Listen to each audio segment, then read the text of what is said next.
Sehubungan itu, bagi menambah baik kebajikan golongan rentan, kerajaan bersetuju untuk menaikkan kadar bantuan kebajikan bulanan seperti berikut. Pertama, bantuan kadar OKU tidak berupaya bekerja dinaikkan daripada RM250 kepada RM300. Kedua, kadar bantuan warga emas dan bantuan penjagaan OKU dan pesakit kronik terlantar dinaikkan daripada RM350 kepada RM500.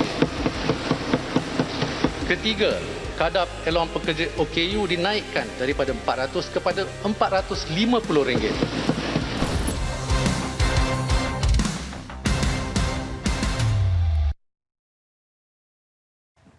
Assalamualaikum, selamat pagi anda semua. Apa khabar pagi yang ceria hari ini hari Sabtu? Walaupun ramai yang mungkin susah untuk bangun pagi hari ini sebab cuaca mendung. Mungkin ada setengah kawasan yang hujan ketika ini, tapi janji kita tetap setia pada jam 11.05 pagi di saluran Berita RTM bersama saya Hafiz Dawson dan saya Zahira Razi. Seperti biasa, bila 11.05 itu sampailah pukul 12, anda akan bersama dengan kami selama lebih kurang 1 jam. Kita akan membicarakan pelbagai topik yang menarik setiap minggu dan pada ini kita akan memfokuskan satu topik bersempena dengan Hari OKU sedunia yang akan disambut pada 3 Disember 2020 yang mana telah pun diiktirafkan pada setiap 3 Disember akan disambut Hari OKU sedunia. Betul, dan anda saksikan di awal tadi sebelum kita mulakan bicara berkenaan dengan apa yang disampaikan dalam Belanjawan 2021 oleh Yang Berhormat Menteri Keuangan. Pelbagai inisiatif dan juga bantuan telah pun diberikan kepada golongan rentan ataupun kita panggil sebagai golongan OKU ini, di mana bantuan ini ada peningkatan sedikit daripada tahun sebelumnya.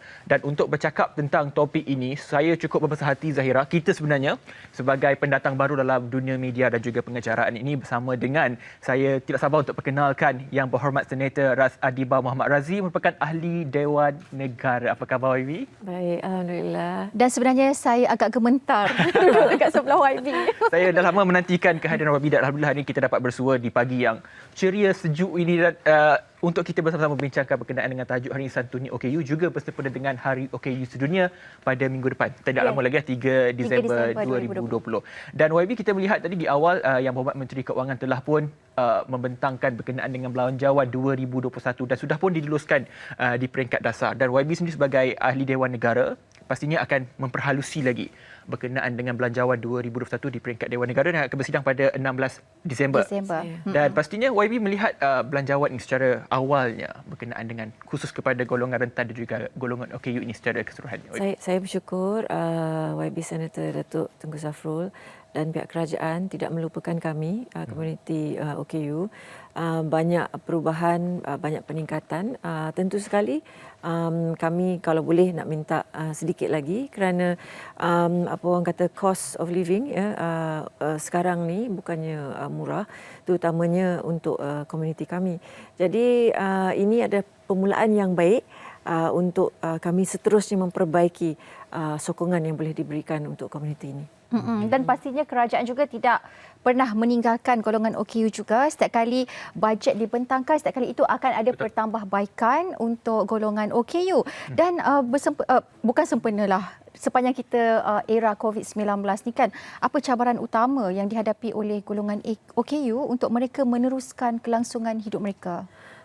Sebenarnya kami payah sekali, kami sukar kerana kalau orang bukan OKU tu dah susah.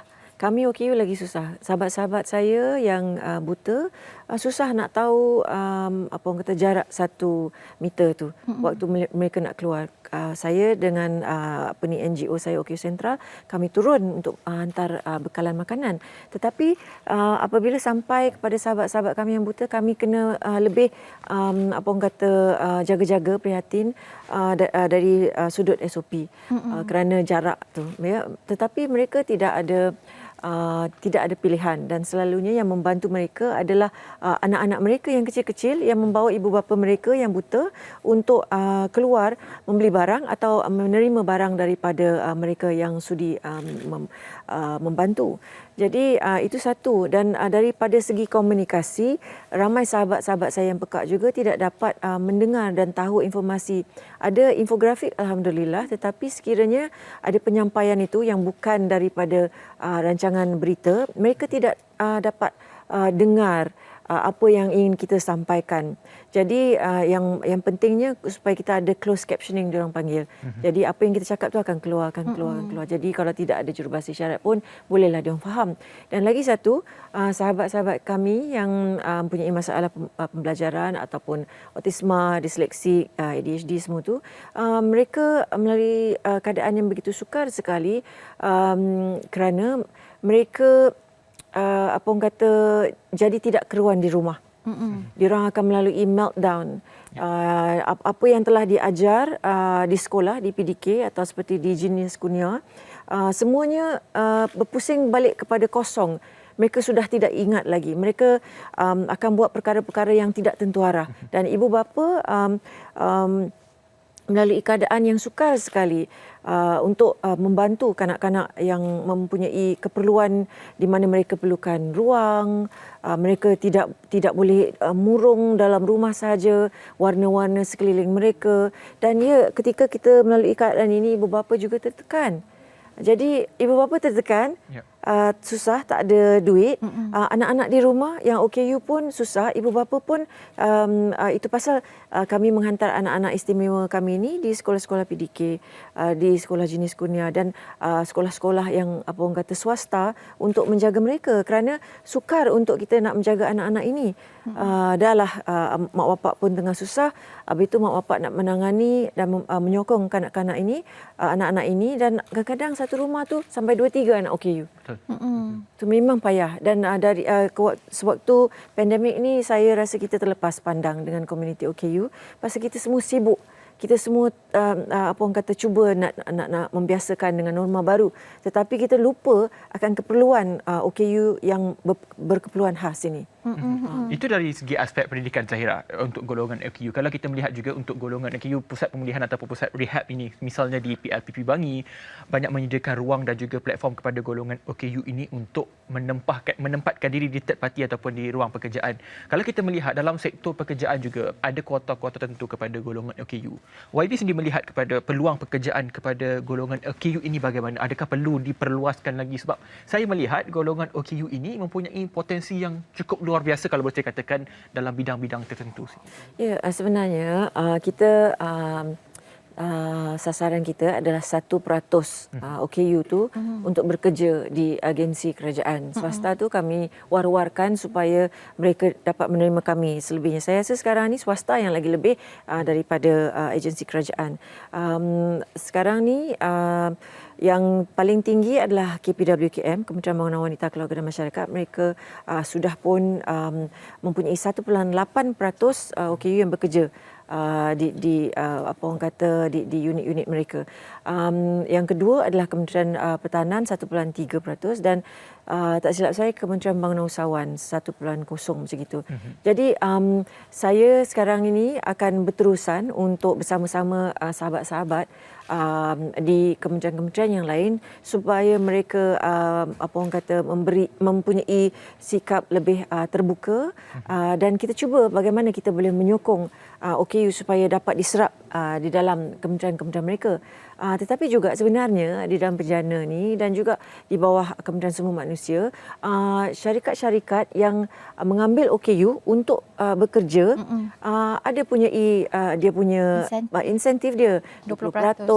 Dan sekiranya mereka membuat RAM dan tandas OKU, mereka boleh apa orang kata dapat compensation balik daripada Kementerian Sumber Manusia. Jadi benda-benda macam ni kadang kita tidak berapa tahu, mereka tidak tahu sangat apa yang apa orang kata yang ada di luar sana. Dan di bawah penjana ada juga program di mana sekiranya kita mengambil OKU bekerja, selalunya OKU dia 1,200 macam gitu. Okey, kita bayar OKU itu 1,200. Tetapi kerajaan akan bayar balik macam RM1,000 macam gitu. Kan. Jadi kita cuma bayar mereka RM200 macam tu. Ada banyak lagi yang boleh orang kata pihak-pihak swasta juga boleh menelusuri supaya kita dapat menyokong OKU bekerja. Tapi kadang-kadang bila kita fikirkan, kadang-kadang kita pun yang mungkin kelihatan seperti ini memikirkan dengan jaminan kerja, tapi dengan pada orang golongan OKU sendiri, mereka mempunyai kemusykilan adakah jaminan kerja itu ada untuk mereka walaupun sudah diwawarkan oleh pihak kerajaan, tetapi adakah ianya mampu untuk memenuhi kehendak pasaran itu sendiri? Sebenarnya untuk mengambil OKU bekerja, kita kena ada job coach. Yep. Jadi dia yang akan memastikan OKU itu macam mana, masuk ruang mana, dan dia juga akan orang kata beri pendekatan yang lebih lagi kepada syarikat-syarikat yang mengambil mereka, supaya kita tahu bagaimana nak menyokong mereka. Saya bagi satu contoh, sekiranya kita mengambil seorang pekerja OKU yang autisma, kita perlu ada ruang supaya dia boleh turun naik macam tu, ya. Dan ada juga macam beberapa pihak swasta seperti Gamuda, mereka ada Enabling Academy di mana mereka akan buat satu bilik tu, habis tu meja kerusi dia akan tunjuk, okey, ini kamu kena duduk di sini. Habis tu ini komputer di sini. Dia ajar. Ya, supaya dia orang ada buat asimilasi. Supaya OKU itu dapat menyesuaikan diri. Dan lagi satu yang paling penting adalah kita punya environment, mereka yang di sekeliling OKU tu. Kalau kita tidak beri mereka disability equality training, latihan sedikit mengenai ketidakupayaan, jadi mereka tidak tahu macam mana nak menyokong kita. Saya petik perkataan Wabi kata memberi ruang yang lebih banyak, dan soalan itu adalah berkaitan dengan apa yang ditanyakan oleh penonton kita di Instagram dan juga kita akan tayangkan sebentar saja lagi, namun kita berehat dulu seketika, kembali selepas ini dalam Pesona SY Serasi di Hati.